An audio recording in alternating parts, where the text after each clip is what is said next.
Just Good. All right, we're recording. Matteo, good to see you again. Beautiful. Hey guys. Thanks for having me on.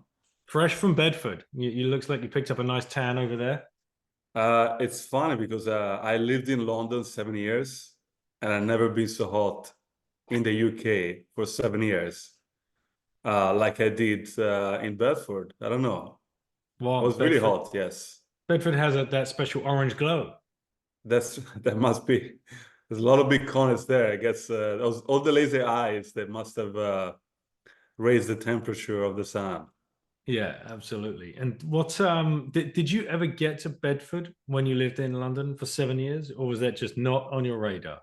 Surprisingly, I never heard of Bedford until Peter. No, I never heard of it. Wasn't even once. Yeah. Well, But all it's right. not bad, actually. It's not on the that map. bad. It is on the Yeah. map. Yeah, it's I think Peter undersold it to everybody. So then when you show up, it's like, oh, it's not that bad. It's got a nice you must have been there, right? We've been before, yeah. Well, I like the canal that goes right the way through. Yeah. Yeah, it's a very nice part of town. There's some nice parks around there as well. Yeah, it's decent. I mean, it's not Cambridge, but it's nice. Yeah. All right, Lauren, we're going to talk about Orange Pill app. Yeah. Matteo, how would you explain Orange Pill app to a 13-year-old who wants to know, what's going on? What happens on the app?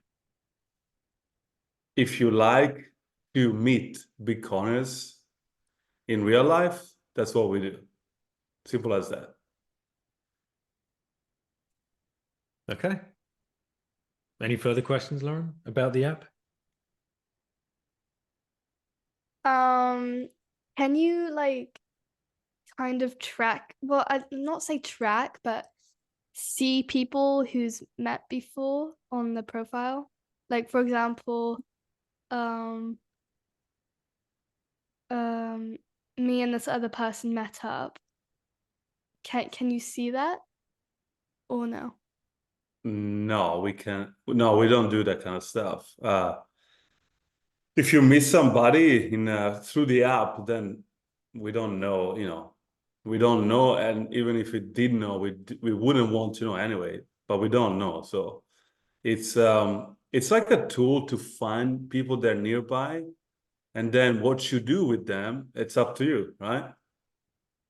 Yeah.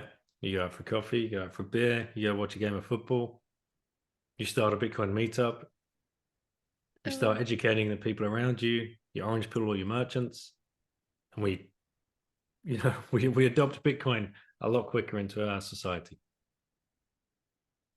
How would you think about a social network as a 13-year-old? Like, what do you use at the moment? Like Snapchat or something like that? Yeah, I guess Snapchat, WhatsApp, or other people use Instagram, TikTok.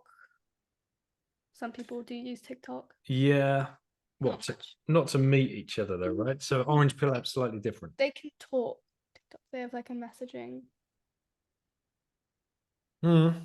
Okay.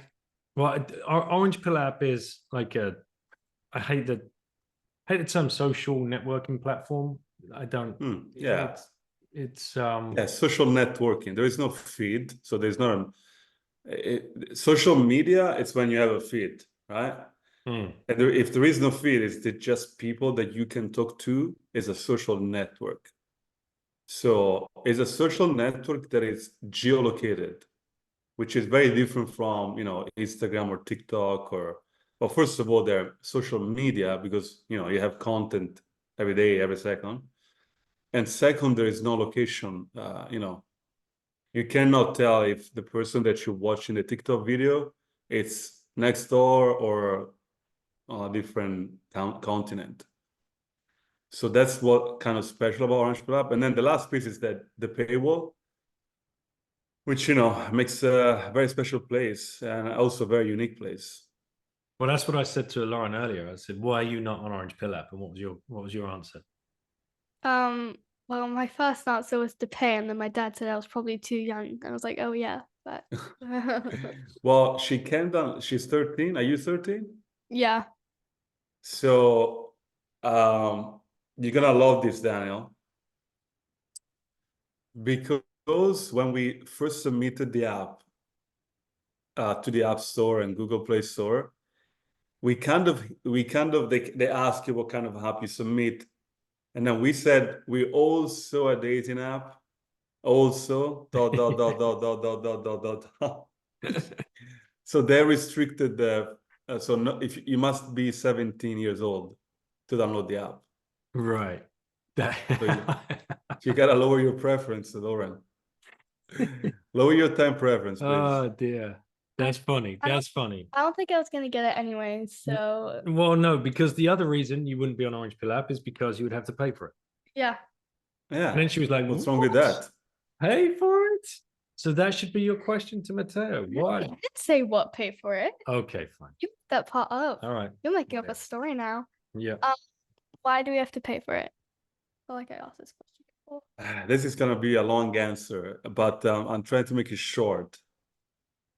Well, number one is because I wanted to create a place, number one, only for Bitcoiners. And if you've been on Bitcoin Twitter, I don't know if you do, but your father definitely is. In the Bitcoin world, there is a lot of noise, like a lot. It's probably the most noise-filled industry in the planet. I'm pretty sure that's the case. And so the paywall kind of does the filtering. So it keeps out all the people that either are scammers or spammers or bots, or they're really interested in how is your trading career going, and they're all Chinese and beautiful women, you know. And secondly, so first of all, it clean up the space, right? And second, it kind of it makes our life easier, because now we don't have to think about how we're gonna make money to pay the bills, because running an app is very expensive, right? This way, people pay to use the app, so we don't have to take their data and sell it like all the apps we just mentioned. They take your data, they spy on everything you do, even when you're outside the app, create a profile of you, and then they sell your profile to the advertiser, which in some cases could be governments, by the way. And I always thought that would be the worst possible Bitcoin business ever. And so the paywall also fix that problem. So that's two jobs. One, keep all the bad actors away, and two, it keep us honest, because we don't have to think about how we're gonna make money. Yeah. I didn't realize like making an app was that expensive. Now I'm thinking about it. Yeah, kind of. If you need to buy coders or buy people to help out, but I didn't realize it was going to be expensive. Well, ask Matteo what the money gets spent on. Well, yeah, the coders, the developers, basically, people that build. Yeah. That's the question. How do we spend the money? Yeah. So yeah, there's number one, obviously the developers are very expensive. I mean, I got extremely lucky because I've been working with them for a decade now. So they're not expensive as they could be if I was, I don't know, just a regular guy looking for developers. I would probably never launch this app, actually. And then you have all the infrastructure costs like Amazon, the databases. There's many infrastructure costs, but just to give you an idea, like on a monthly basis, we spend, let's say, just for the infrastructure, $5,000 each month, just to keep the lights on. It's expensive.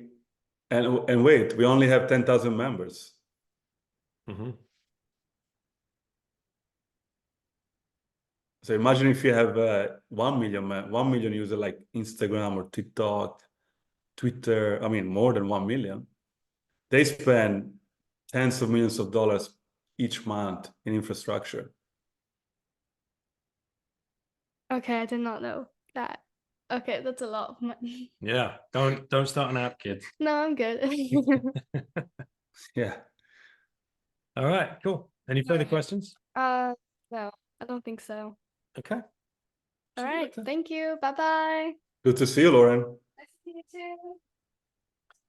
All right, mate. So, how was the conference? How was Cheat Code that you've just got back from? It was very beautiful. It was very nice because number one is only one day. It's very like condensed. There is no booths, so there's no like it's just it's I think it's a theater. They converted a lot of speakers, high quality speakers. It's a small place, so you kind of meet everybody. It's very good for networking.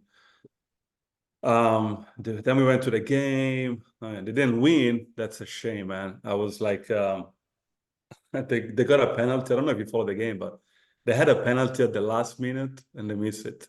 Oh, And it was a shame because if they won that game, they basically won the entire league, and they would have been promoted back to back. I think they're still gonna be promoted next game, which I think is Tuesday. But it was really hot, man. I don't know. Climate change must be real. I don't know what to tell you.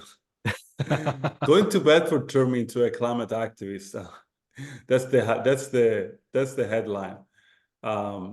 It was really hot. I met a lot of people. It was very intimate. Let's say. It's I think it was only 500 people in a small town, so you see everybody. It was fun. It was fun. It was great. excellent. And Orange Pill app still a sponsor, I believe, of Bedford Town? Of the team, yes. Of the team, yes. No, Real Bedford. Excuse me. Sorry, Peter. Real Bedford, not Bedford Town. But, man. Yeah. It was fun is that they're next to each other, which I had no know. idea. They're literally like, you can throw the ball from one pitch to the other. It's gonna be. I was thinking it's gonna be fun when they play. I think next season in the same league, and it's like playing with your next door neighbor. And the other thing is that now Peter has got the Winklevoss brothers on board with $4.5 million, and I was thinking, man, imagine if you just another small town football club in the same league of Real Bedford. That's gonna suck, like you're on the path of being destroyed for the foreseeable future. But it is what it is. Yeah. Well, Premiership in how many more years? He wanted to do it in like 9 seasons, I think. So I think we're 2 seasons deep. So yeah. I think keep the charge on. It's 8 to go from if they win this one. Right. So 2034, 2032. Right. Yeah. My son will be just about ready to lace up his boots and go out and play for Real Bedford in the Premier League. How old is your son? Right now, 13. Oh, beautiful. Yeah. There you go. Yeah. So it's going to happen. How many Bitcoiners' sons are going to be playing for that team? That would be great. Oh, man. That would be awesome. It should be, man, now that I think, it should be a Bitcoin-only player team. Although it's gonna reduce the pool of talented footballer that you can find. But I'm sure somebody will. Doesn't Nathan have also kids? Yeah. Right? Yep. There you go. There's plenty of young boys out there, mate. Don't you worry. And everyone's going to become a Bitcoiner one day. So that's another mission of Orange Pill app. What was it? Oh, Coach Carbon, he was there as well. Did you get to chat with those guys? Yeah, we met at the game actually, and we met at the game, and then he told me that so we have because we're sponsoring the game, we have a program, and in the program there is like an advertising Orange Club, and his Coach Carbon is one of the guy in the like 10 profile that we show. So now he told me like his wife think he's famous because he's on the program of Real Bedford, which I guess he is. Well, he's trying to get a Bitcoin team to the TST, right? That the soccer tournament in North Virginia for $1 million prize. Fingers crossed. Fingers crossed somebody comes through and sponsors him. So that'll be ace. to get a team out there? Yeah, he told me Madeira. He told me he's looking for sponsor to go play in Virginia. But apparently, it's very competitive league. It's not like he told me there's ex-professional football players, and I was like, wow, I never heard of this thing. Yeah, last year was the first year. I'd never heard of it until he came on the pod and told me all about it. I'm like, what? You're kidding me? Like anybody can play from any ability. If you enter a team and you pay the entrance fee, then you're in. And that's what he's trying to raise at the moment, the entrance fee. But yeah, ex-professionals are playing. Even last year, Premiership teams entered a team, like West Ham entered a team. It's crazy. That's so weird. Why would they do that? Do you know why? $1 million prize. Why not? And you get all of the youngsters out there, and it's good branding. It's great for your sponsors. The sponsors probably just want to be seen, right? If you've got how many millions, tens of millions of people are going to be watching that, right? And you've got your sponsor all over the shirt, and you're drawing in a whole new different viewership because it's not just normal football. It's seven-a-side, but with a twist. Interesting. I didn't know that. So it's not 11-11. No, it's seven-a-side, and the twist is come the end of the game. I can't remember exactly how it works, but there's a countdown where the other team can actually get back into the game. What?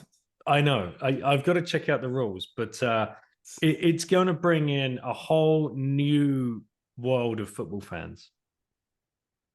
The Americans love to complicate things when it comes to sports. That's what I noticed by living in the US. They've soft forked football. Let's put it that way. Yeah, they're doing some layer 27. Well, they hard forked it first of all by calling it soccer. Yeah, right. Now they're soft forking the soccer.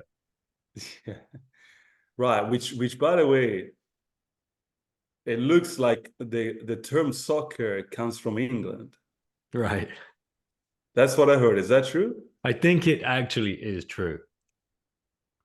Incredible. So it's your fault. We've got to have the plebs can do some deep diving onto that. I'm sure we'll have people like DMing us like, did you know? But yeah. Matt, well, let's get up to speed. Orange Pill app. 2 years ago you had the idea. Yeah, I think literally 2 years ago. I saw your tweet. 2 years ago you were sitting in the cafe and you're like, we need this. Well, let's talk about that. What was that epiphany right there? Yeah, so the full story is this. I got into Bitcoin 2017/2018. I read a Bitcoin standard from Seyfedin. That's kind of like when I really kind of got it. Before I was like, let me get some shit coins, it's new tech, blah. Anyway, so then I got the Seyfedin book, I read it, and it kind of started to click. And from that time, I was like, listen to all the podcasts, read all the books, like obsession for years. Until 2021, I went to Bitcoin Miami, and it was like a huge conference. I don't know if you were there. 30,000 people, price is like 60,000 for the first time, for 50,000. So I went there and I was like, wow, this is amazing. All these Bitcoiners, everybody's a friend, basically. And when I go back to LA, I didn't know anybody. So I said, let me go and find a meetup, right? So I Google it, found a meetup. And then I drove 1 hour, because in LA, everything is 1 hour. I drove to this meetup. It must have been October, literally at the top of the market. October, November 2021. I went to this meetup, beautiful place, sit down, there's 10 of us. And I kid you not, probably half of them were like, I just got this NFT or Ethereum. And I was like, what? What's going on here, right? Because I thought this was a Bitcoin meetup. But, as we just mentioned, there's a lot of noise in the Bitcoin world. So on my way back from the meetup, I'm driving and I kind of a little disappointed that I, spent 2 hours of just driving. And so I look around and I see all these buildings, right? And I said, there's gotta be more Bitcoiners. I lived in Santa Monica, right? So I Googled it. How many people live in Santa Monica? And it's 400,000 people. It's a lot. And so I'm doing the math in my head. It's like, if it just 0.1% are into Bitcoin, that's 400 people. I must be able to find at least 5. Right? That was my bar. Like, well, how do I find the Bitcoiners nearby? So I had this bug in my head, right? How do I find them? How do I find them? Obviously, in Twitter, it's impossible because you don't know where people are. And then April 14, 2022, I met a friend of mine at that cafe in Santa Monica, and he tells me, well, I'm building a dating app for active people. So like, if you're a surfer, you want to date another surfer, right? So you already have something in common, blah, blah, blah. And that's when I figured out, that's the solution to my problem. The dating apps already figured out how do you find nearby people to the geolocation of the device, right? And that's where I got the proverbial light bulb of using, building an app with using the geolocation from the device, and then you meet other Bitcoiners that are nearby. The next problem was, how do I make sure I don't replicate the meetup into this app? Because that would be the worst possible scenario, right? Because I already knew that could happen very easily, because I witnessed myself. So I don't know if you know this, but the first idea was this, right? That when you sign up for the app, it's completely free. There's a test. You have 60 seconds for 6 questions. And then if you get, let's say 4, you can't get in. And if you get less than 4, you can't sign up. And then I thought about, that doesn't make much sense, because first you can just have a friend download the app and see the question, and then you go online, you see the answer. And secondly, it's like, what if somebody just want to learn about Bitcoin? It can use the app. So that was like scratch. And then for like a couple of weeks, I had this problem, like, how do I make sure that I don't get all the noise inside the app? So eventually I landed on the paywall, which, without getting too philosophical, is the same exact idea of Bitcoin. Proof of work / everybody has to pay to use the network. Literally everybody. BlackRock has to pay. I have to pay. You have to pay. There's no freebies. There is no free trials. And that's what I figured out. Okay, here's what we're gonna do. We're gonna make people do proof of work, which can only be through money, right? To get inside the app. And that's I got, okay, paywall, everything has to be. There's no free trial, which, every week somebody said, well, there's no free trial. And I have to go through the list of, why there isn't a free trial. And so the best way to conceptualize Orange Pill app is basically like a private club for Bitcoiners that works everywhere you go into the world. And you can be as anonymous as you like, so there is no privacy concern. The distance is only approximate, which means it's a 10 miles radius. And so with that, you can see the nearby people and just chat them up. Now there's group chat, there's event. We built a lot of stuff, but the basic is, and the story, that's the story. Yeah. And it's been an incredible journey, mate. I'm happy to have been a part of it and helped you out and shilled it and watched it grow and brainstormed with you and the others as well. I mean, it's a great team that you put together, which keeps growing, because I know you've just added Nico now to the board of advisors, which is great to see, because more voices like him who understand like that power of connection. And this is one thing that I think I try and push across when I'm talking to people about the app. Yeah, it's fun and games. You can call it a dating app, and we kind of owned that meme in the very early days, and rightly so, because I remember in the very early days, every conversation we had with a possible investor, we're like, what the hell am I going to do investing in a dating app for Bitcoiners? Like, you guys are fucking crazy. Right. Yeah, not a dating app. Like that was the key. Like the key it would line. have been It's a not a very dating app, or it is would it? have been a very special dating app. Let's put it that way, if you know what I mean. Yes. But own the meme, run with the meme, and that was a lot of fun. We had a lot of fun with that. I know you've got a lot of the domain names. Orange Pill app, it is not a dating app, or is a dating app, or God knows how many domain names you've bought over the time, Yeah, over the I'm years. looking for a rehab now, domain addict rehab. Buy that Yeah, one, it's domainaddictrehab.com. I'm sure that's even no, available. man. Yeah, that would be the top signal that you need to go stop buying domains. But Um, yeah, what I like about it and the enjoyment I get out of it and what I try and get across to people is this power of connection that you can never ever feel in Normiland. And until right. you've been to a Bitcoin conference or a meetup or just met a pleb face to face, you can't describe that feeling of connection with that other human being. It's incredible. And it doesn't matter what age they are, where they're from, race, creed, or color.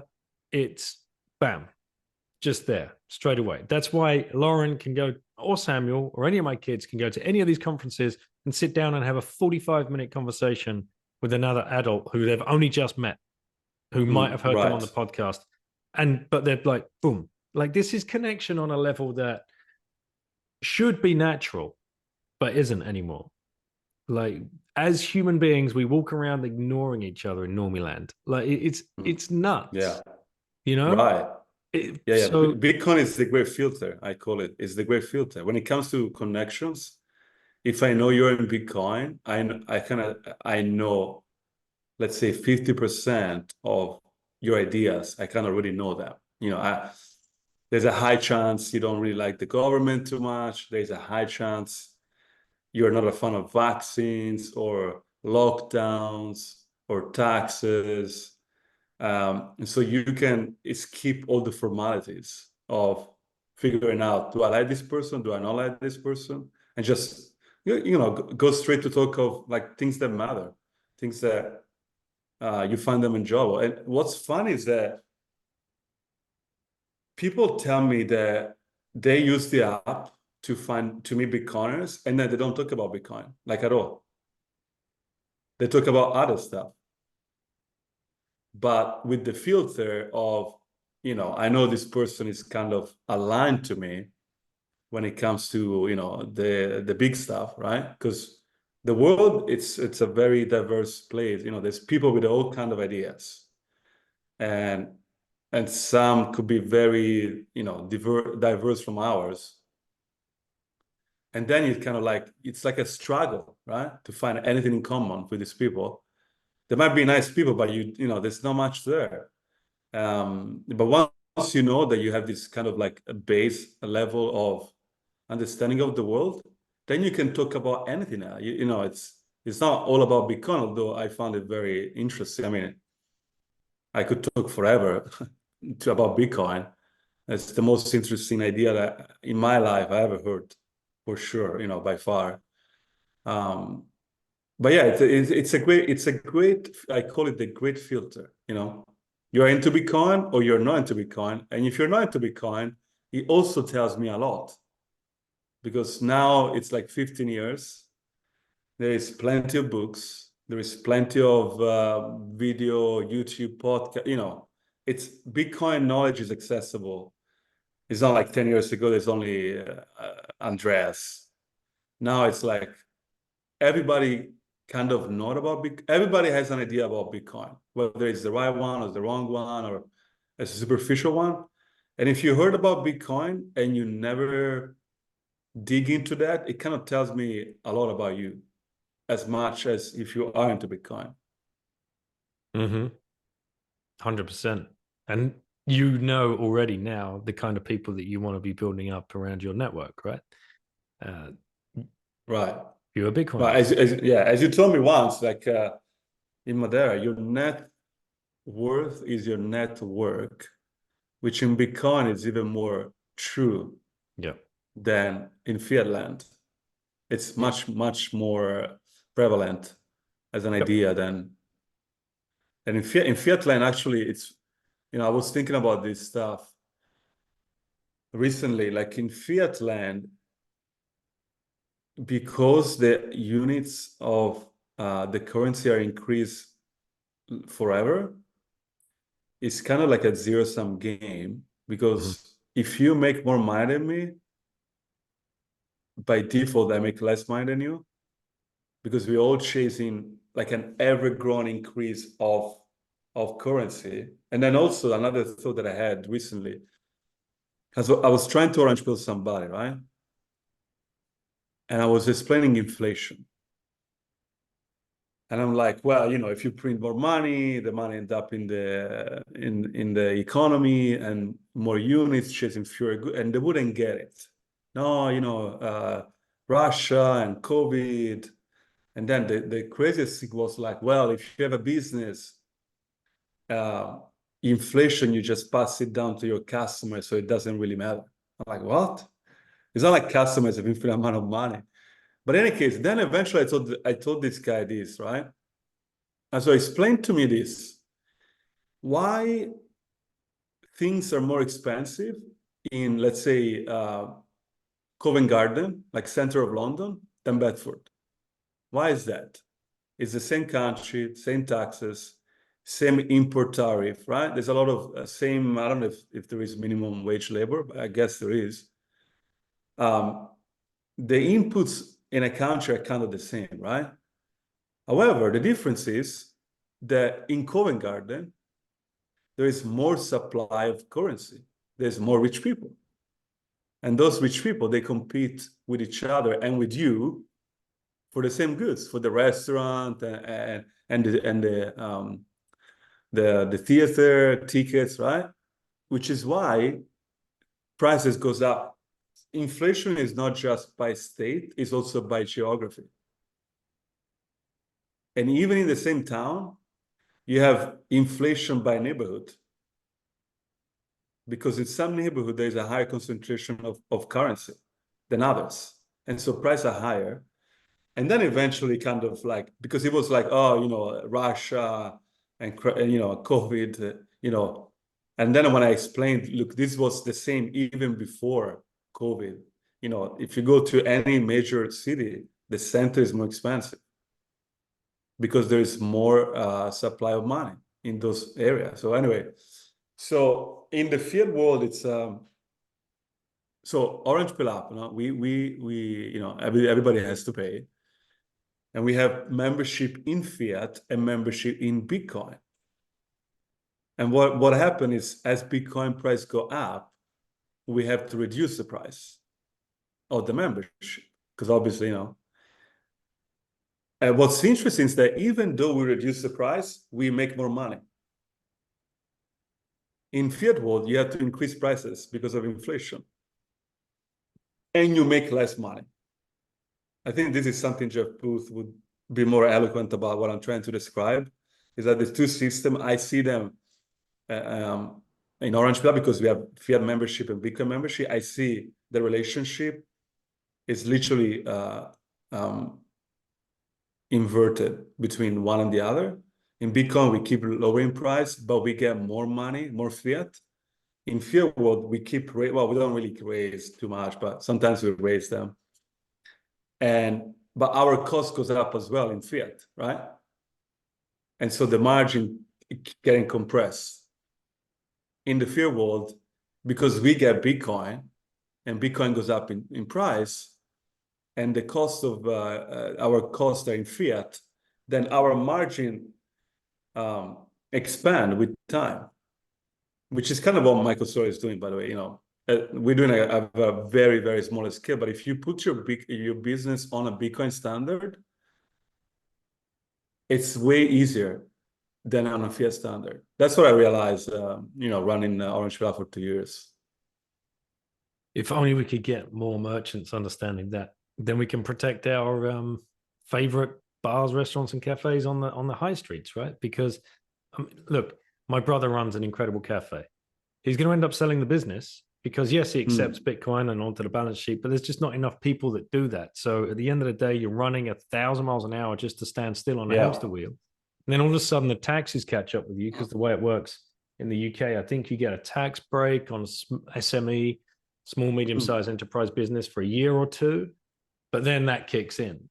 And then all of a sudden you're like, whoa, like this overhead, this huge overhead just came in out in the middle of nowhere. And what's the answer? Oh, just pass that increase in increase the prices and pass that down onto your customers. I mean, that's just the fiat brain idea. Right. Customers are like they have infinite amount of money, unless your customer is the government. That's different. I'm actually in Italy now. I've been in Italy for the last 2 months. You know what I noticed? Now you made me think about this. I have a friend of mine, a childhood friend of mine, that has a restaurant, kind of like for the workers, like, lunch only, like in the industrial part of town. And it's so good because it's really talented, right? But his business is like doing this like €9 dishes that everybody can afford, but they're so good. So I went there every single time I come back home. I go there because it's like a great deal, Last time I went there like 2 weeks ago, it's like, wow, the food is not good anymore. And I couldn't figure it out because it's still the same guy, same location, same everything. And then I figured out, oh, here's what must going on. Because he cannot increase prices too much, because he's only serving people that their wages are not going up with inflation, he must have reduced the quality of ingredients to stay in business. And now the food kind of suck. And so inflation is now killing my friend business. He probably doesn't even realize it's inflation.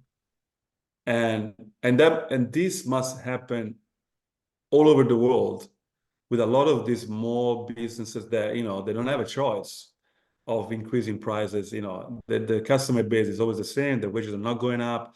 In fact, their wages are going down in real terms. And now the food kind of sucks. It's like, I was so, and once you understand the problem of inflation, you see it everywhere. Everywhere you go, you see it.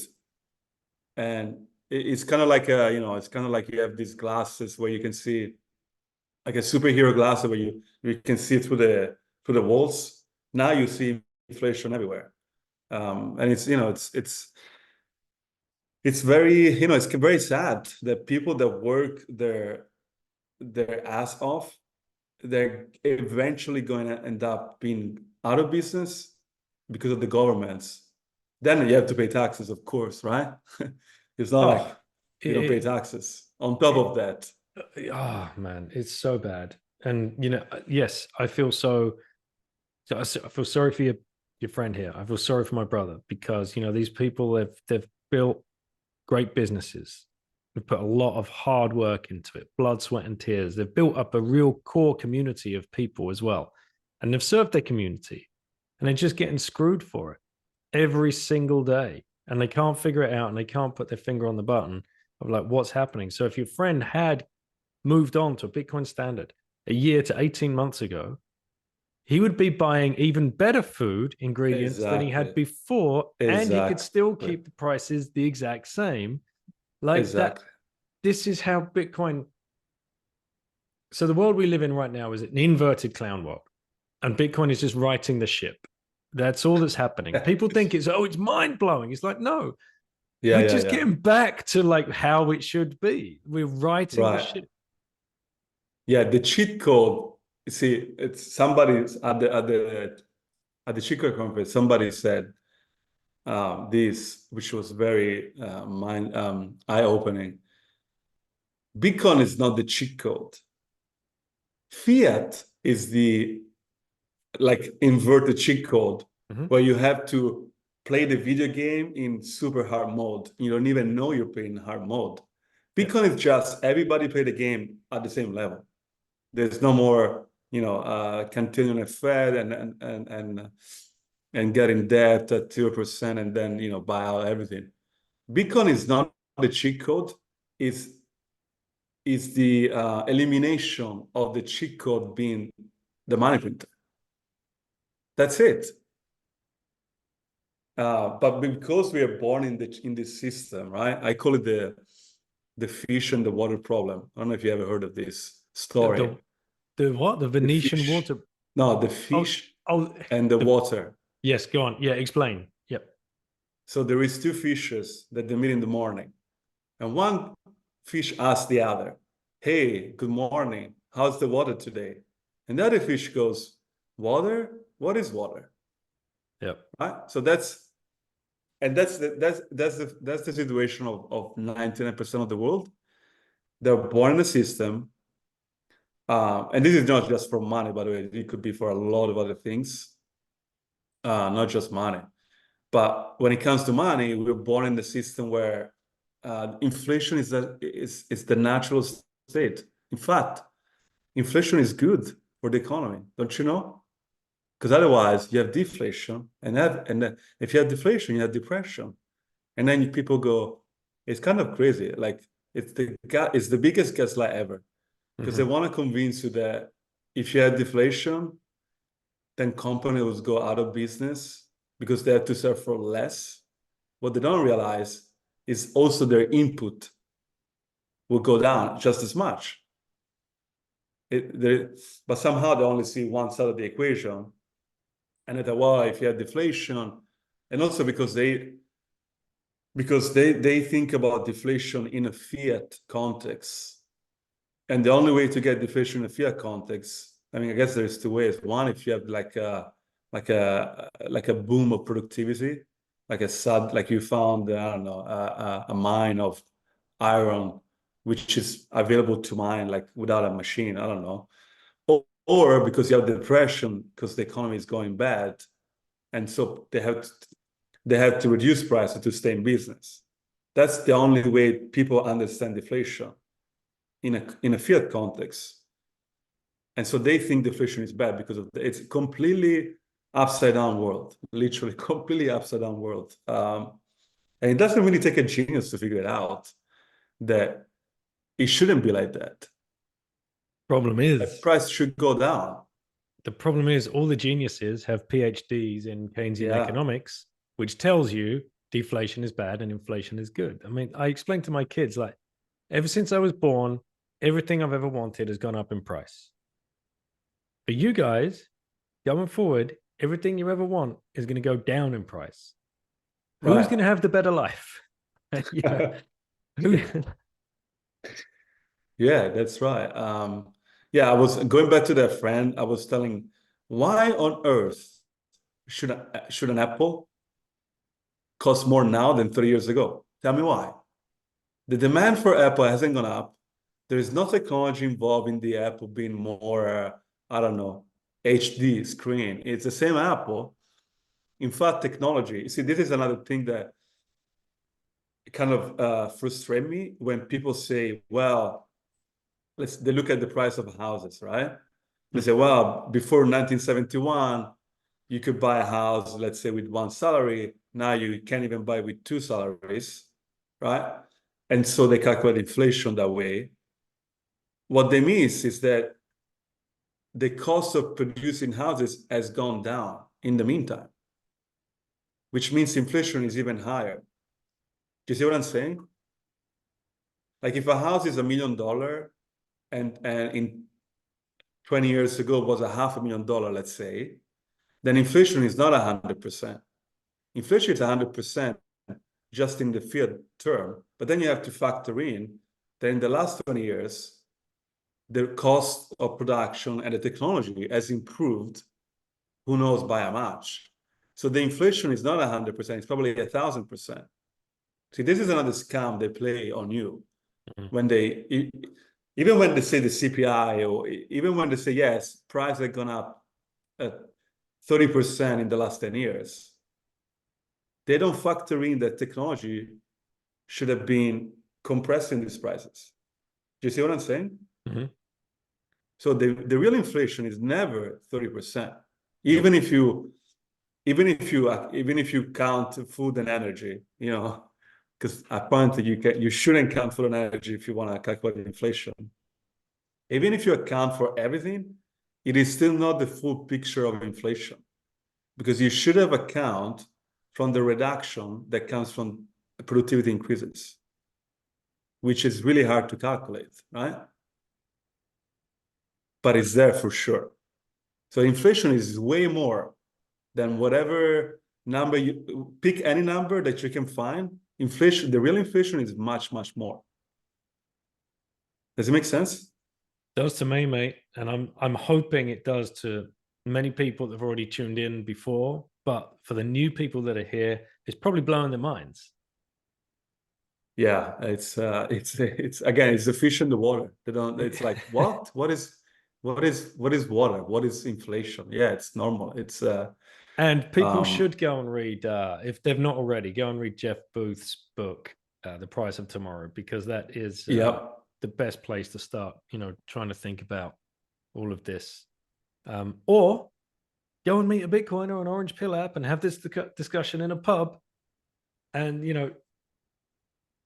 figure that out between yourselves. Figure out why a pint of beer just cost you £5.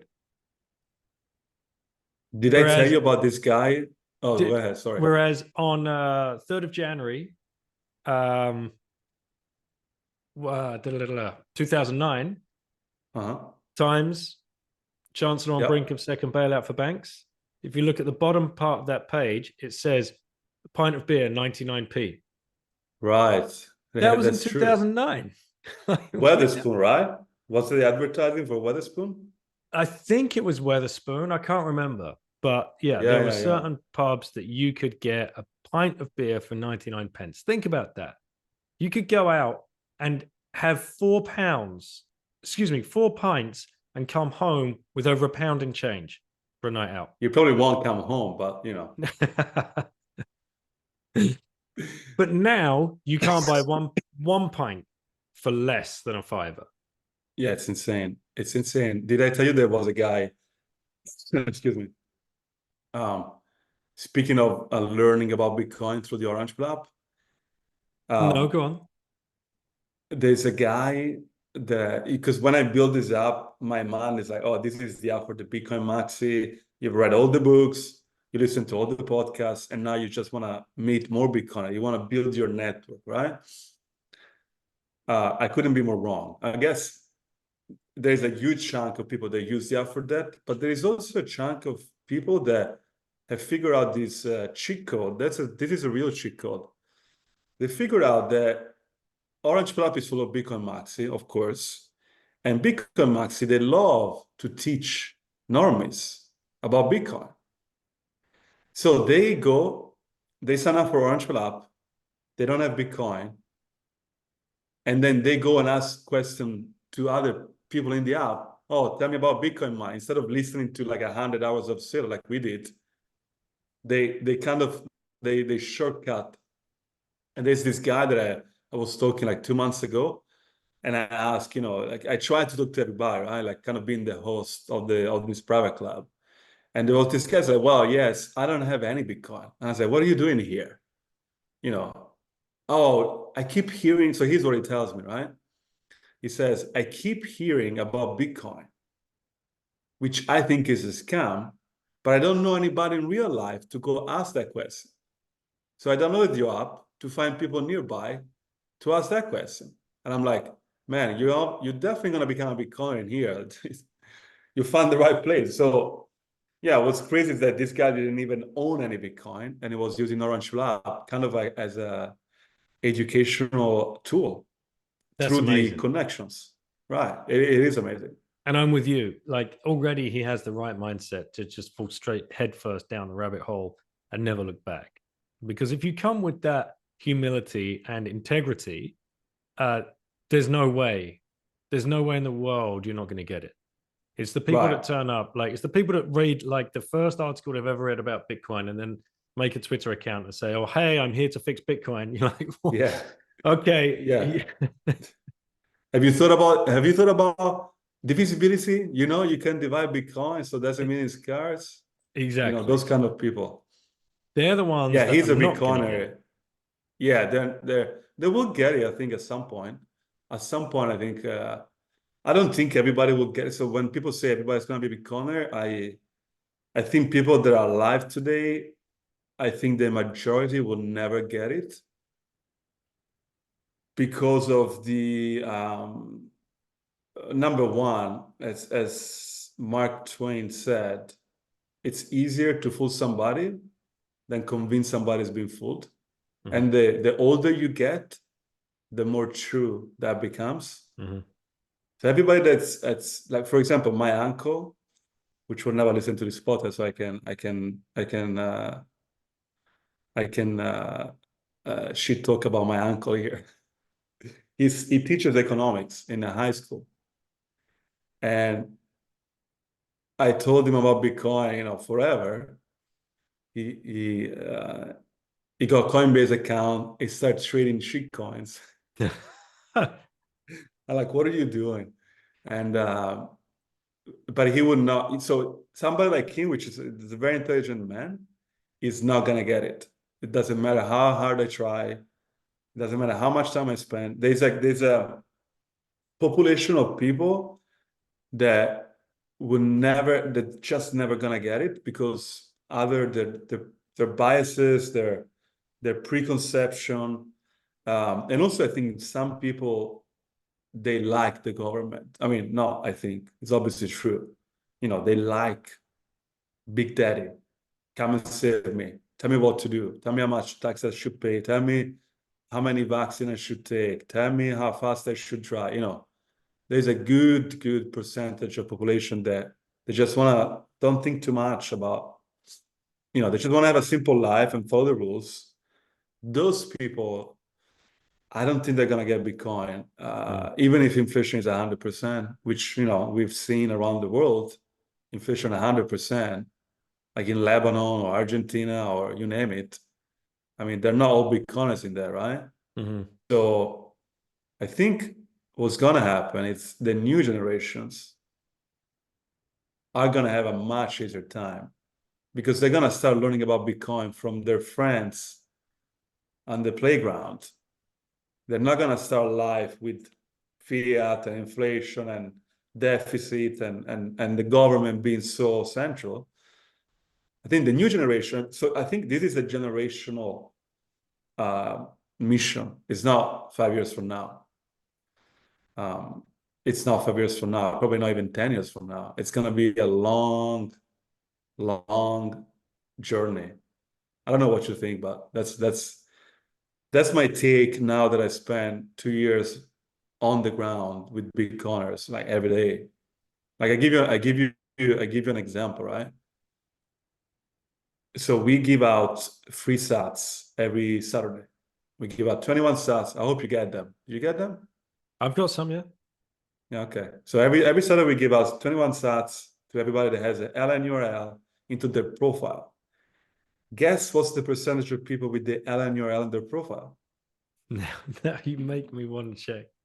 Hang on a You second. don't have it free, so I'm gonna ban you from the app. Oh, am I one Let's of your? see. Hang on. Let's see. I'm gonna find out. Hold on. Princey, where are you? I've got my NPub in there. Yeah, you're not gonna get paid there. No, I don't think I have an LN URL in there. There you go. But at least you know what it is, right? Yes. Okay, good. I'm gonna add it now. I yeah, want my yeah, 21 sats. Yeah, there you go. Hey, 21 sats one day, they're gonna be more than the membership. Yeah. That's for sure. So anyway, so I give you the number. It's 80% of Orange Club members, which you would think are the most educated / passionate / obsessed about Bitcoin. 80% have no clue what's LN URL. Literally, they have no clue. I tell them, hey, if you put on an LN URL, you'll get free sats. You know what they do? They put an on-chain address. They put an invoice.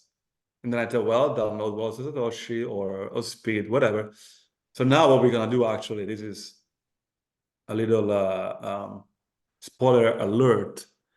We're going to give everybody LN URL by default when they sign up, which is going to be, which is going to be your username at orangecloud.com. And then you can take that and use it everywhere you want to get sats.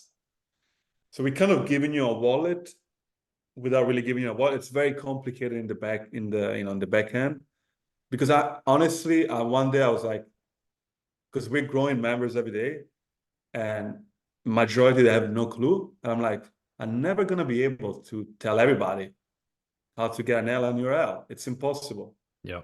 So I'm just gonna give one by default. But that's just to say, the state of Bitcoin adoption on the ground might not be what you think if you're on Twitter or Nostr 24/7. It's a little bit, it will take more time. That's what I'm saying. It will take more time. Well, you see it at the conferences, especially when we're doing like the book signings and things like that, and people are queuing up to pay. And you ask them, "Oh, do you want to pay with Bitcoin or fiat?" And still, many people are straight to fiat.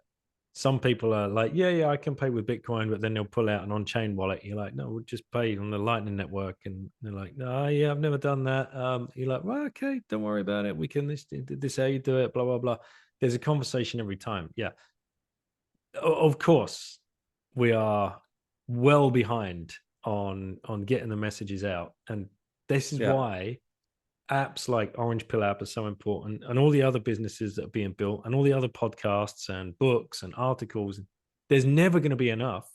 And we were at Madeira, right, with Brian, signing Parallel with Knut. So Brian's written another book, Brian de Mint, Parallel, and Knut and I, we offered up a chapter as well to go into it. And people are like, not another Bitcoin book. I'm like, guys.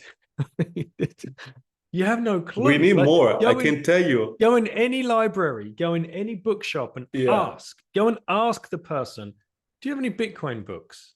They just look at you with a blank stare. You have no idea. Oh, but where's the gardening section? Oh, it's that whole wall over there. Like, okay. That's right. Yeah, so here's something that, to be honest with you, I was also in that camp before Orange Pill, because you think everybody's like you. That's the human nature. If you know something, you think, oh, okay, if I got it, why you always think why doesn't everybody else get it? Exactly. But now that I've again been on the ground literally, I think education in Bitcoin is number 1, 2, 3, 4, 5, 6, 7, 8, 9, 10 priorities. And and I'm not exaggerating. Again, the number, I can tell you many stories, but more books, more podcasts, more conference, because you never know. Like, so cheat code, something that surprises me. I think half of the people at that conference, that was their first conference ever. Right? Big problem. And Peter has the biggest podcast. You would think, no, half, maybe even more than half of the attendee, and the ticket was kind of expensive. It was, for a conference, it was like pricey. So you think, but no, half of them, if not more, were newbie or no conners, whatever you want to call them. And so, and some of them in 5 years, who knows, is going to launch a company like I did. Like, so it's a journey that starts with, I go to a conference, I read this book or this podcast, whatever. Somebody listen to this podcast right now, in 3, 4, 5 years, is going to be, is going to launch a podcast or a book or a company. It's just the nature of the game. Yeah. I had the same. So the more the better. I had the same experience in Madeira. There was a panel we did on the Sunday morning. We had no idea like who was even going to be on the panel. We were calling around backstage, like in a panic, like, Jeff, you need to be on stage. Who else was that? Lynn, Preston, James, and I think that was it.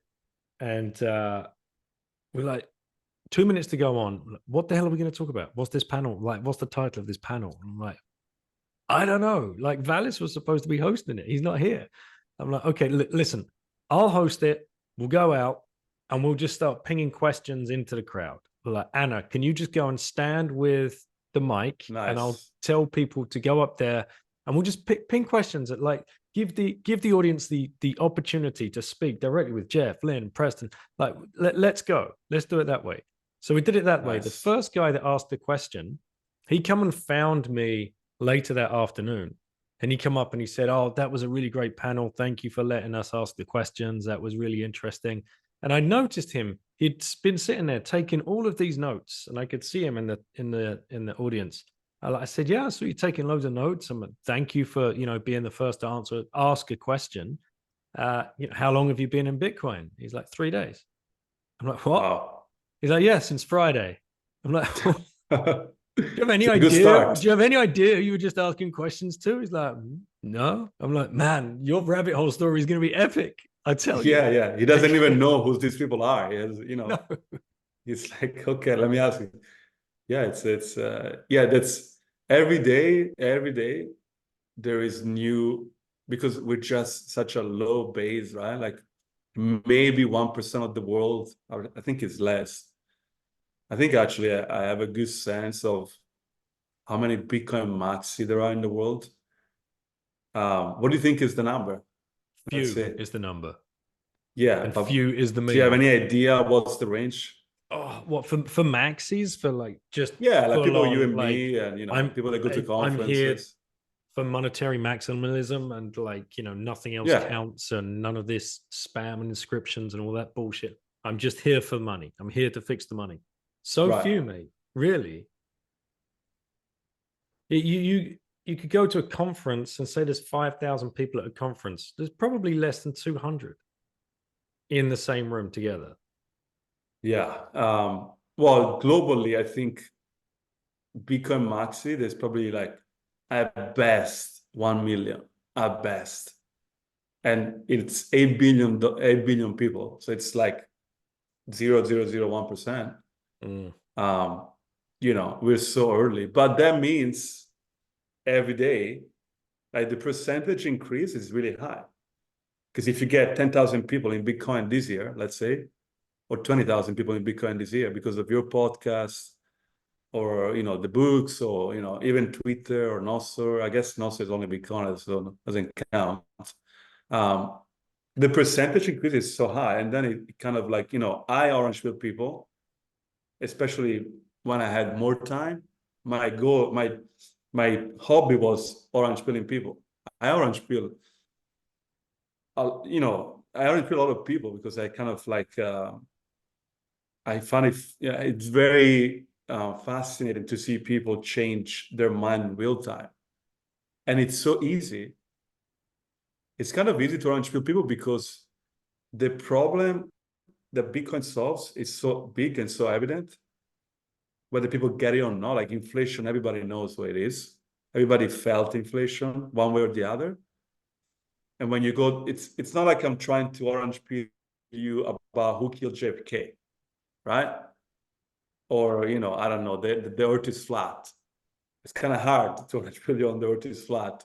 But if when you have this amount of evidence at your disposal, and also we have,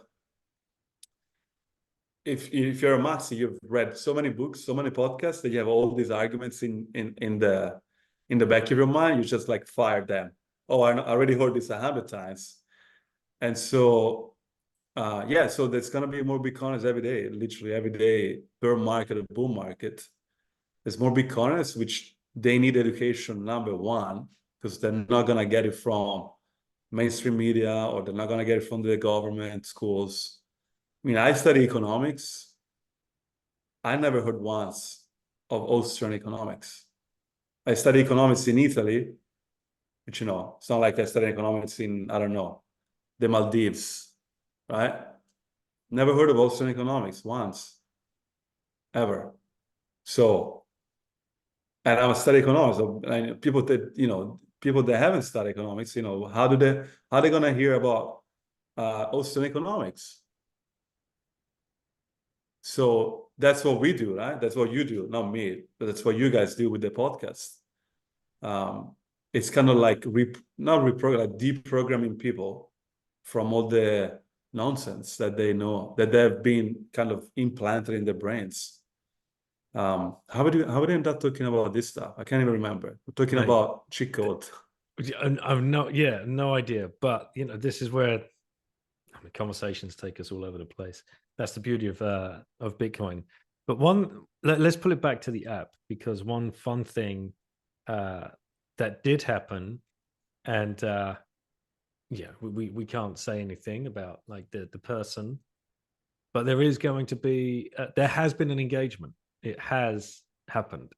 Rumor says. I thought did she not say, like, did she verify that had happened? Oh, to me, yes. She told Yeah. me. Good. She told me that he's happening in October. Amazing. Yeah. Somehow I'm not invited because it's a small wedding, which I guess it's all good and well. Yeah, there's been, look, if you're single, let's be honest, every app is a dating app. Even Google Maps, you're gonna go look at the reviews, and then you're gonna see a beautiful woman leaving a review on Google Maps, and you're gonna find a way to contact her because she goes to the restaurant that you go.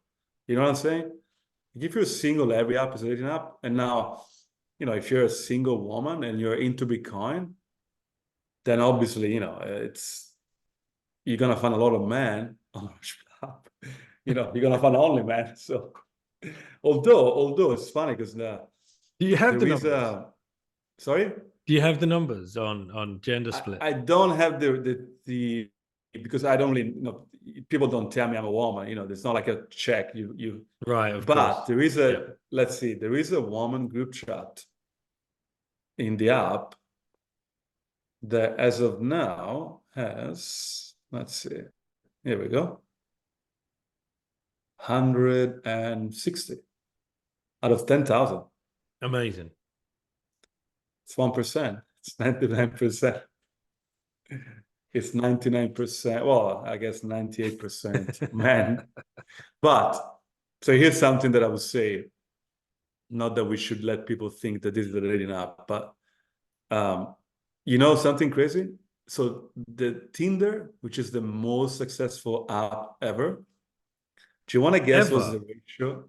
Yeah, Tinder. The most successful app ever, or no, dating app? Dating app, right? Okay. Yeah. Do you want to guess what's the ratio men to women on Tinder? I have no idea. 97% men on Tinder. That's crazy. Yeah, when I found out, I couldn't believe it. I just couldn't believe it. It's just that the number is so high that there's a lot of women, even if it's only 3%, there's millions of women on Tinder, right? Then even if the ratio is so skewed, the density is so high that you're gonna find a woman. Obviously, they must get billions of DMs, but you could run a dating app with like 5% of the women only. But we don't, because we're not datingapp.com. It's not a datingapp.com. So, yeah, Tinder, it's crazy numbers. I had no idea. So what's next for the app? Because we have merchants live, events live. Yeah. So you can hit the events tab. Everybody can see what's going on globally. And if you're running a meetup, if you're listening, please list it. It's free to list on Orange Pleb. You don't even have to be a member, right? If you're not ready to be a member. Yeah, you can list. So there's a web. So to become a member, you have to pay, of course. But there is a web page that I created so people can upload events even if they're not a member. I think it's orangepleb.com/create-event. In any case, if you go to the website and the footer, you'll find the link. What's next? Well, So the big products in the app are built, which is the networking part, the events app, and then the merchants app. So these are built now. What I'm doing actually, now that I'm in Italy, I'm with my developers, all the time, because the developers are from Italy. We actually gonna do something really cool. Maybe by the time this podcast is out, it's gonna be live already.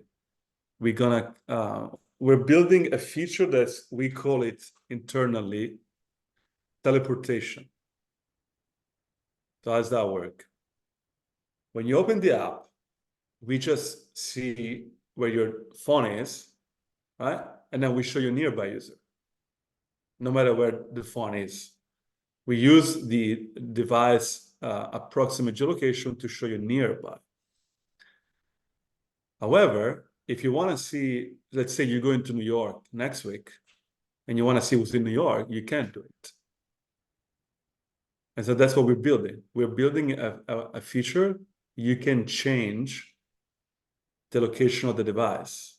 So we call it teleportation.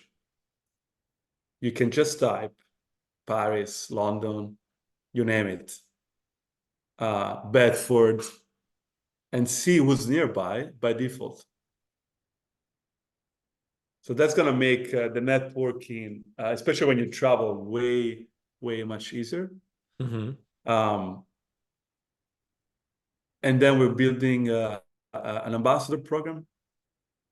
So if you have a lifetime member or a GigaChat membership, and you want to be the point of reference for your location, let's say, we'll give you a special badge. And when you do what I just said, like you put, let's say, I don't know, New York, right? Because you want to see who's in New York, because you're going to New York. If somebody's an ambassador, it's going to be the top profile. So it's kind of like your local guide, like the guy that knows all the meetups and all the events and all the people. So make it more local, because at the end of the day, what we do is local discovery and coordination. That's really what we do, right? For Bitcoiners. So we're gonna build more features that makes the local connection even easier or more fun or more accessible. And so the ambassador program, the teleportation, which that's the name we use. I don't know, maybe there's a better name. We just launched dark mode today as of recording. Dark mode. Here we go. Yeah, dark mode. So you don't have to go blind anymore to use the app.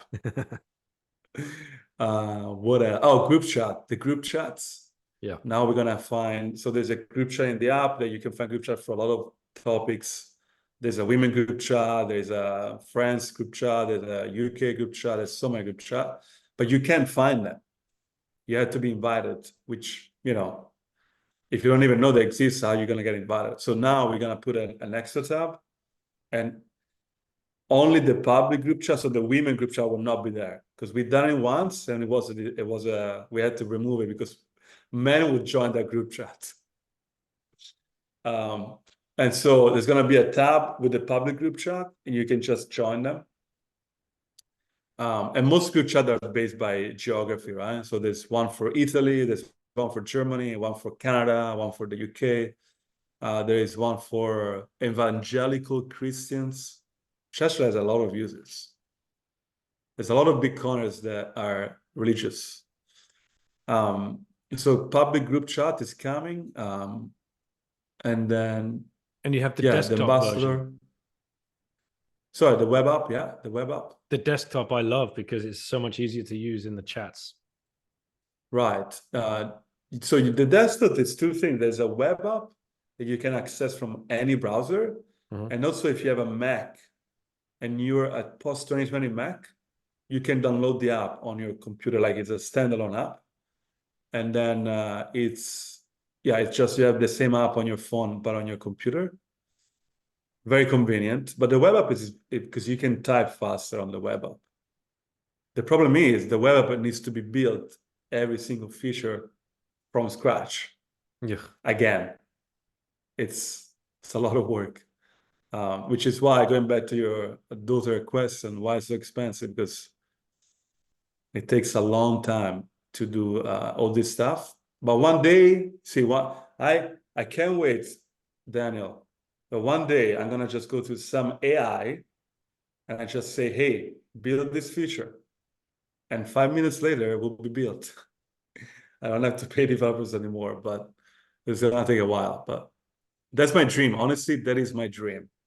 So, I mean, a lot of people would have thought, well, I know a lot of people didn't think this was going to get off the ground. You know, dating out for Bitcoiners, absolute like retarded idea. Here we are, like a year and a half later, and we're talking about what's coming down the pipeline. This isn't going away. Where do you think it's going to be come 2030? What's Orange Pill app going to look like then? 2030, man, 6 years from now. The goal, man, the goal is so simple. The goal is very simple. The goal is, when I was building this up, I had this mantra in my head, which was all the plebs, all the events, all the merchants in one app. That's it. And then, as you literally had this image, as this vision in my head, like imagine you're like in a highway or a freeway, whatever you want to call it, and you drive around and you refresh the app. And as you drive around, you see, oh, there's a meetup in this little town and there's a merchant in here. And the app kind of updates you on what's nearby as you just, travel. So that's kind of the final state. And obviously, the biggest feature that I could build, it's more people as a network, right? So all the features that I'm building that I just told you about is just a way to build the only feature that matters, which is people. I mean, Bitcoiners in the app. It's a peer-to-peer. It's a peer-to-peer. It's very peer-to-peer. Yeah, it's very peer-to-peer. And this app aids going back to basics of Bitcoin, of getting peer-to-peer. Right, exactly. Yeah, also there's the element. I know for a fact people have used the app to just be non-KYC Bitcoin transaction all the time. They tell me, hey, I've used this app, I met somebody and I give some cash and give me Bitcoin, non-KYC. Obviously, there's other apps like Peach that just do that, which is great. But because we are like, in a way, like a layered zero of the Bitcoin social layer, right?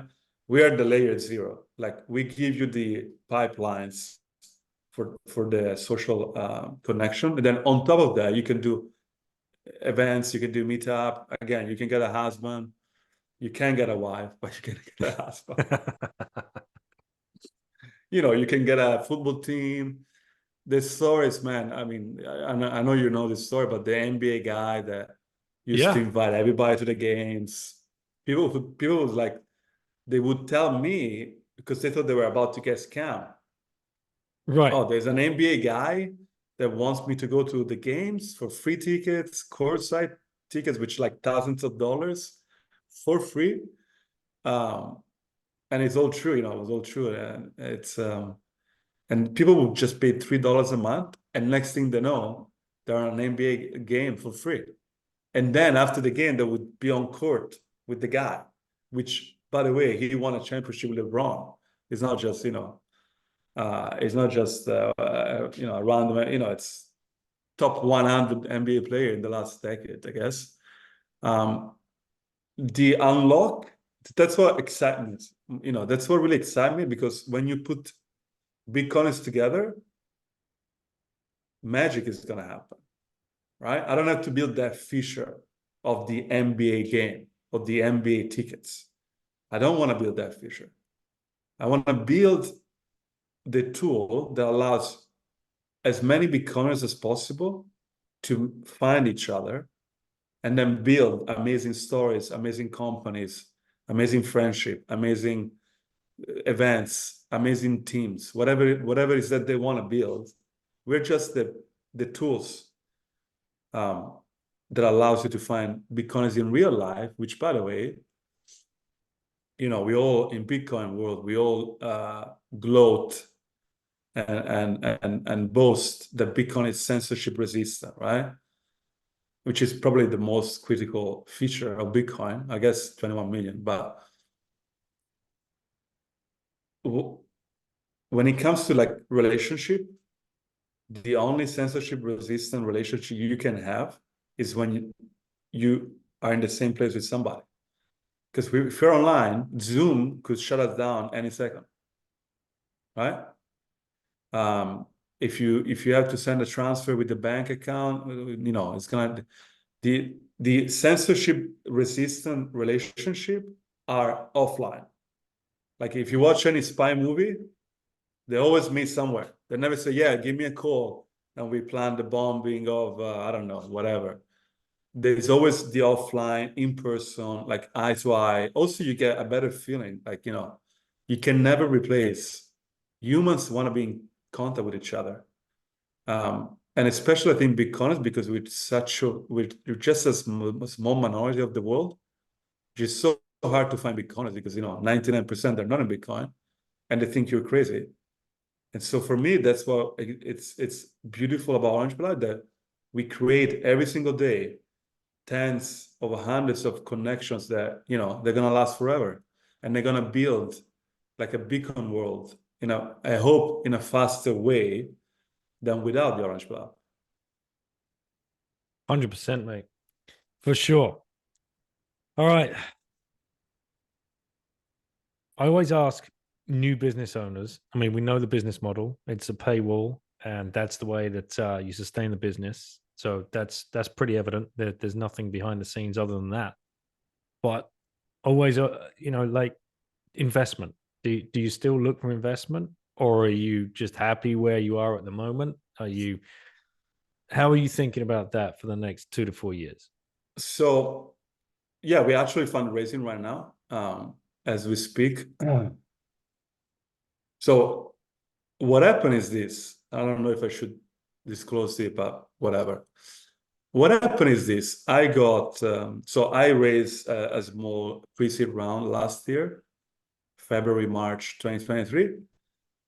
And then, you know, you get cash, you get fiat, right? You get fiat in the bank because the expenses are in fiat, of course. And also the investor, they don't give you the money to buy Bitcoin because they could just do it themselves, right? They don't need a startup to buy Bitcoin. But what happened is that I had this, you know, amount of fiat in the bank account for the company when Silicon Valley Bank was going bankrupt. And I was literally living like, I don't know, 50 miles from the bank, like in the Silicon Valley area, right? And I'm like, what am I going to do if my bank, where I got all the investor money, is also going to get in some kind of entanglement, you know, because day one, I don't know if you remember, it was like, this is a huge deal. Mm-hmm. We don't know if the government is going to bail the depositor. You know, people love to hate Silicon Valley companies and startups and people, oh, you should have 10 bank accounts. So for the FDIC insurance. So it's your fault if you have $2 million in a bank account, as if, you know, you have to pay payroll. It's not like you're going on vacation with this money. So anyway, so I was really scared when Silicon Valley was going bankrupt, basically, that I took 90% of their fiat and converted into Bitcoin. And I told the investor, look, because I obviously have to tell them that I'm buying Bitcoin with their money, although it's, you know, it's now the company's money, but, you know, I have a fiduciary, I have a duty towards them, right? So I bought Bitcoin basically when Bitcoin was 20,000. And now it's 69,000.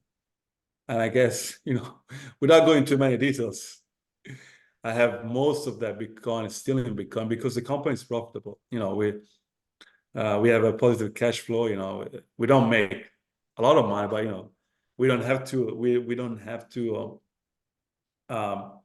draw from that fund, which is growing. And so, let's just say that, you know, as long as the company keep growing and we're one of the few companies in Bitcoin that has been cash flow positive since almost day one. Mm-hmm. because we've been charged, you know, that's the model, right? Either we failed because nobody wanted to use the app, or we would have been profitable because everybody has to pay. There's no free trial, there's no free, so some months because, you know, conference or some other. We have a good big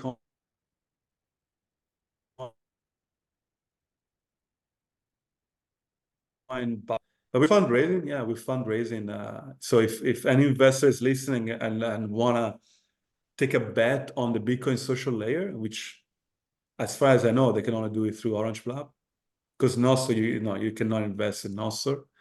Also, Nostr doesn't do the local and private and paywall. But yeah, we're fundraising. But again, let's just say we're not desperately fundraising because, you know, I had thank God for Silicon Valley Bank. Let's put it that way. Yeah, absolutely, mate. And at time of recording, we're just 6 days away from the halving, most likely 5, 6, 7 days away from the halving. And then who knows what happens after that? Your runway could double. Let's put it that way. Just with what you have currently holding, you know, when you convert that in your mind to what that potentially could be in fiat terms, anything that you want to get built out in the app is going to be possible. Let's put it that way. Yeah. Especially with the developers you already have who are key. And from what I know from having past discussions with you, friends of yours now, you've been working for 10 years. You don't have to go out like doing serious shopping for that kind of talent. So you're in a pretty nice position. All we need is to keep pushing the word, letting the plebs know this is for real. It's not going anywhere. This is a place to come and meet other Bitcoiners and to get, educated, to find your local events, to find your local people, to enter into peer-to-peer transactions, whether that's conversations or actually swapping Bitcoin with each other. That's the first, if you're brand new, like that's probably you're not going to learn quicker than doing something like that. Going to meet a Bitcoiner at an event and finding that person that's willing to exchange $50, 50 quid for your first Bitcoin and show you and get you set up properly and explain to you what self-custody is and explain to you the difference between the wallets that are on the market that you can use, or the whether on your phone or with the hardware devices, what events to get to, what podcasts to listen to, what books, what resources. It's it's such a great way for new people coming in to get up to speed. And as you know, that person we were talking about earlier that was using it for that exact reason. Yeah, you nail it, man. You nail it. Somebody told me once that Orange Pleb is going to speed up hyper-Bitcoinization because I thought it was being funny, because when you meet somebody in real life, you learn way faster than watching any podcast. And so, which is true, obviously. And now I know because people have told me. So yeah, hopefully we just speed up hyper-Bitcoinization so it doesn't take, 50 years, maybe only take 30 years or 25 or 20. We'll see. All right, man. Last question. If you had one last orange pill left to give to somebody, who would you give it to and why? I've think about this question a lot because I listen to your podcast all the time and you ask always the same question. And I think it would be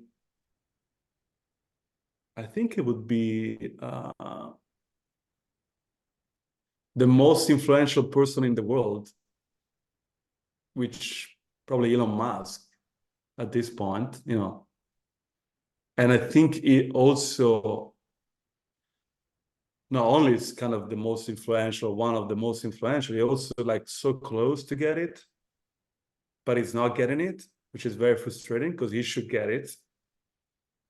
And he could do, and also is the kind of guy, so I read this biography that just came out last year.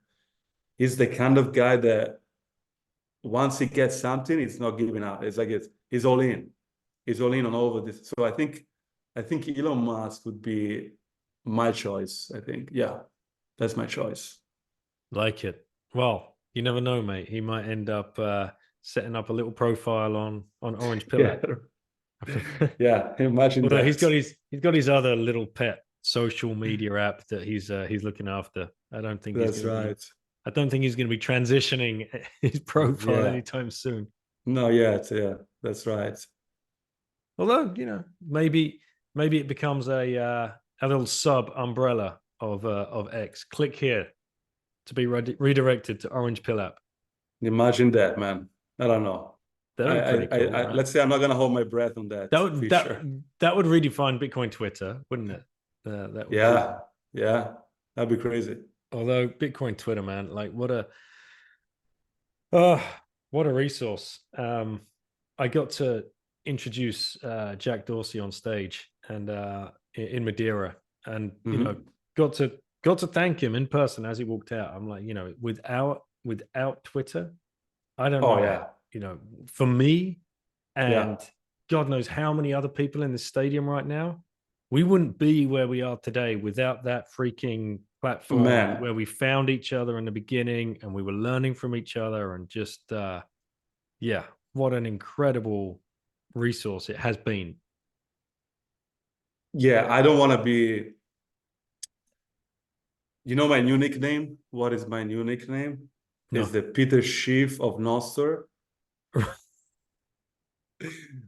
But to close on a high note, one of my criticisms of Nostr is that Twitter has Orange Pill, I would say probably more people, more individual. I was Orange Pill on Twitter without a doubt. And now some of the people that have Orange Pill me, they've like retreated on a little island called Nostr, where there is no normies, there is no the newbies. It's all about Bitcoin max. It's just great. You know, I built the app also for the but yeah, Twitter was like, to me was like, yeah, without Twitter, I would never, well, not never, but it would have delayed me for who knows how long. Do you want to know how I got into Bitcoin on Twitter? Actually, it's a funny story. Yeah. There was a guy, there was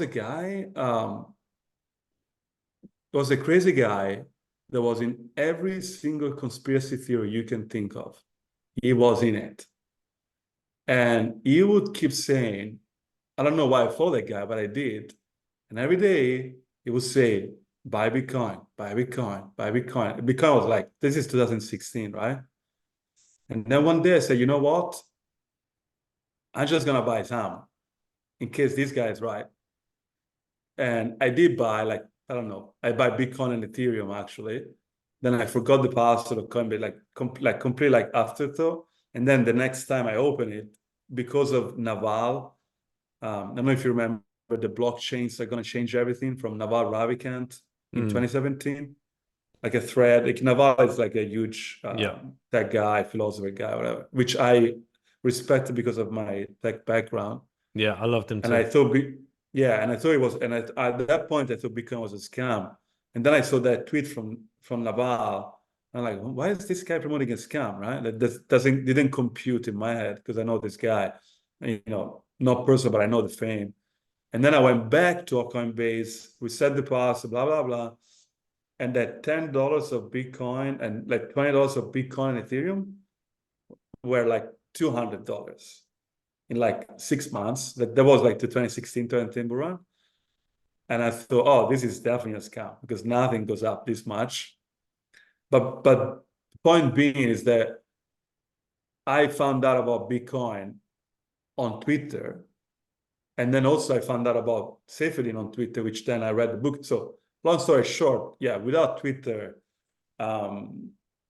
whatever you think of Twitter and all this, you know, the Twitter files and all the shenanigan that happened, but yeah, I think Twitter is instrumental to the Bitcoin adoption so far, without a doubt. Yep, it started on Reddit. It went across to Twitter. Arguably, there's a case it needs to go to Nostr at one stage, but I, like you, I'm sad to see the people that were instrumental in my orange pill journey. Yep. Just throw their hands up and say, no, fuck it, I'm gone. I mean, I understand the reasons in a lot of cases, but it's sad to know that their voice will not be heard by the new people who are so desperate for this knowledge, and they're not going to get exposed to the same content that you and I got exposed to, because that they are on that purple island right now, Right. Yeah. where no newbies are going to reach. They're just not going to No. get there.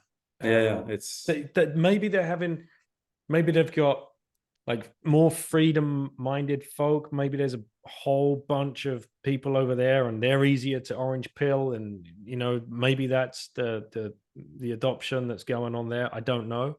I do post on Nostr. I put my podcasts up there, but the idea, I like the idea of meeting people where they are, and of course you're going to get some crazy lunatics on Twitter, and just ignore and mute or move on. But then you are going to get those people that you have no idea who you're reaching, and if your messaging is consistent and on point with good resources, like you would, we know, we have all the books now, we have all the articles, we can point people where to go. It's still a very good place to make sure that people are getting exposure, the touch points that they need to Bitcoin. Yeah, Twitter is still the battleground of ideas, where this is, where the best Bitcoin fighters, whatever you want to call, intellectual, capable of and good at communicating, that's where they should be, on the battleground, to convert as many people as we can. That's my take. I'd say actually what I'm very bullish about Nostr is that if people are migrating there, then it seems to be a place where builders are migrating to. So they can shut the noise out, they can find the people that they need, and then they can go build a project, and then that will be the way, a new company to start orange pilling people. So I'm very bullish on what is being built on Nostr there. Fanfare is one of them. Shout out to Simon, who's been on the show, where I can release audio. I can just release this podcast onto fanfares.io, and that's all being built out on Nostr, and somebody can zap me 10,000 sats, and they just get the conversation. They don't get any ads at the beginning. They don't get any ads at the end. They don't get any music. They don't get any intro. They don't get any outro. It's like, I don't have time for any of that stuff. I like the pod. I want to listen to this one in particular. Zap, 10,000 sats, it's unlocked, and you can go ahead and listen. So that stuff is getting built, and that is going to be important as well. For sure. Yeah. Anyway, what didn't we cover? Or have we done everything? You can't do everything with Bitcoin, so we've done 0.1% of Bitcoin. But it was great. It was great to catch up with you, Daniel, and hopefully I'll see you soon. Are you coming to Nashville? No, we're not, man. We're so busy in Europe this year. We've got the halving party in Warsaw coming up, and then we're going to be going to BTC Prague. I forget them at the moment. And there's a little conference going on in Bulgaria just before BTC Prague, which we're going to get across to. First time we're going to get to Bulgaria. And we're actually going to go to Oslo for the Freedom Forum, the Human Rights Freedom Forum conference. So that's going to be, and we're going as a big family for that one. Really looking forward to that, because interested to get the kids' eyes wide open. Listen, it's not just Daddy and the crazy other Bitcoiners that you've met at the Bitcoin conferences where we all have fun. Let's go here. There's a lot of serious discussion to be had about Bitcoin and human rights, and how we are empowering people around the world. This is what we're here to do. So really looking forward to that event. Yeah, I won't be there. I'll be back in the US again. I've been 2 months in Italy, so I've done my European time for 2024, but 2025. So you'll be in Nashville and Pacific Bitcoin this year? Is that your idea? I'm not sure about Nashville yet, but maybe I should go for other reason. But Bitcoin Park being number one, definitely Pacific, because one is where we launch, Yeah. So I have to go. And 2 is because where I live. So I could practically walk to the conference. So I have no excuses not to go to that one. And it's kind of like, I mean, maybe I'm biased because that's where we launched. So I have a lot of great memories. But it's a nice location. The weather is going to be great. It's California, you know, it's cool. I like it. So definitely I gonna go know to that what we one. didn't talk about. The lawsuit that you faced. Oh boy. It Because wasn't a lawsuit. that's an interesting part of our Yeah, journey. sure. The mobile company. Do you want to Man, explain what happened? sure. So there's a telecommunication company in mainly Europe called Orange. And one not so fine day, he sent a cease and desist to Apple and Google, telling them that they should take down Orange Pleb because Orange is orange. In Orange Pleb, there is orange. Anyway, so Apple, thank God, they didn't fall for it. And they didn't, you know, they kind of didn't do much. Basically, Apple was more of a judge. And they told her, like, you guys figure it out. You guys talk. Anyway. But Google didn't do that. Google couldn't care less. Google, instead of playing the judge, played the executioner, shut down, removed the app from the Google Play Store on the 28th of August, 2023. For context, we launched Android in January 2023. So basically, like 7 months old, we're a baby. We're already fighting like multi-billion-dollar companies, you know, with a limited resources. So we've been out of Google for, you know, we got shut down. And then I was like, I need to get, you know, and I'm not going to change the name because Orange, you can't trademark. I mean, you can, but orange is a bloody color. Like, you know what I'm saying? It's not like, I don't know, Microsoft or Google. Like, people should be able to use orange for the bloody company names. Not just orange, of course, you know, like Orange Pleb. So I fought and fought and fought. And every day I was so obsessed with finding a solution. Like one day I was driving my daughter to the babysitter. I got the wrong way. I was like, and even my daughter was like, wait, this is the wrong way. I said, oh, okay, sorry. I was so, because I don't like to give up. And then eventually, honestly, thanks to a Pleb, if I'm perfectly honest, what happened is that there's a guy that works at Forbes. You probably know him. Mm-hmm. He's one of us at Forbes. And I told the guy, and he's also an Orange Pleb. And I was explaining I wrote an open letter to Orange, literally explaining the movie The Matrix, the blue pill, the red pill, the whole story. Because in my head, I was like, maybe they never watched that movie, so they think we're just selling the name, right?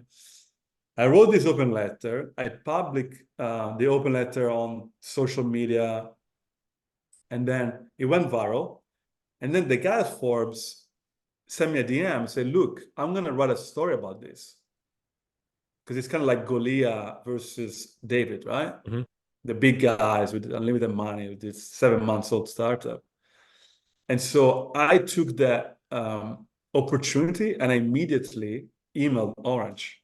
Say, look, that's what I got my, you know, that's the only credit I can take, that I saw an opportunity and took it. So he asked a request for comment to them, which then I replied. And I sent an email to them, hey, look, Forbes and other publications, ... was only Forbes, but you know, other major publication are gonna write a story about this case because he's he's of a Republican, blah blah blah. Just letting them know this was gonna happen, and then next day or 2 days later, basically they say, okay, you go ahead, keep that name, you can go back to Google, and we did. 35 days it took me. And we got back one fine day, literally 2 days before Pacific Bitcoin 2023, which in my head was which is fine. In my head was the deadline. of when I should go and change the name of the company. And literally 3 days before the conference started, I got an email from Google and Orange to say, okay, you're good to go. Welcome back to the Google Play Store.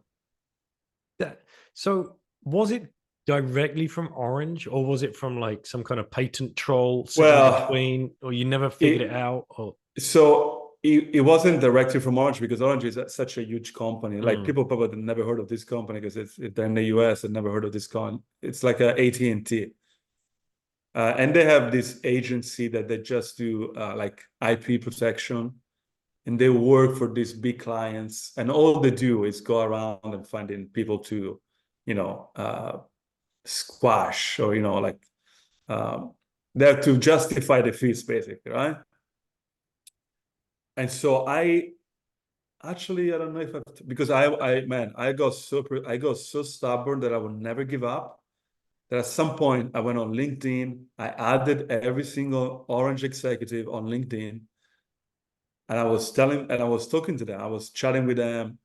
I tried every single angle. Like, my brain would not come up with what's very interesting. Like, if you're listening to this and you have some big fight, if you tell your brain you're not going to give up, your brain is going to come up with new ideas every single day on how to win that fight, which it happened to me in these days. Like, I thought, oh, I'm going to do this and that, and then I guess I'm going to give up. And then when those things didn't work, my brain would come up with other ideas. So eventually, like, my last stage was me flying to Paris, going to the office of Orange, and I say, I'm flying all the way from California. I'm not going to leave until I speak with your CEO or your legal department, whatever, until the app is back on the App Store. There's no reason, because we never wanted to infringe. It's not like I'm actually trying to infringe a telecommunication company. I'm building a Bitcoin social network. There's no reason. There's nothing there, right? So it was very unjust to me. And I didn't really. So then at some point I started BBCing them. I found their email address. I would BBC. I was like a madman for those 35 days. Like, I was like a machine gun. Every day I would send an email. I would make a call. I would send a DM on LinkedIn. But yeah, mainly it was this IP company, but they were just taking instruction from the, especially when Ford got involved. They say, look, we spoke with Orange, and out of the good art, there was some BS reason, in light of your, I don't remember the term, like, they were making it sound like they were doing me a favor, which I guess they did. I don't know. Thank you, Orange, if you're listening. Yeah, man. I love you, Orange. If I ever move to France or England, I'm going to only have Orange telephone. Yeah, they provide our internet. Oh, there you go. I remember those conversations, mate. They were crazy. It's like, what do you mean? Like, you trademark a color? Like, that doesn't make any sense. Like, Clown World again. A perfect example of Clown World. But yes, mate, you got through it. You didn't have to change the name of the app. Orange Pill app will live to fight another day. That's right. That's right. All right, man. Well, thanks again for coming on. My pleasure. People should come and find you on Orange Pill app, right? Yeah, I mean, more than find me, because I might not be next to them. It's more fun if you find people nearby, and then you meet them and you get a beer and, you start a friendship. Exactly. All right, man. Take care. Catch you again soon. Thanks, Daniel. Thank you.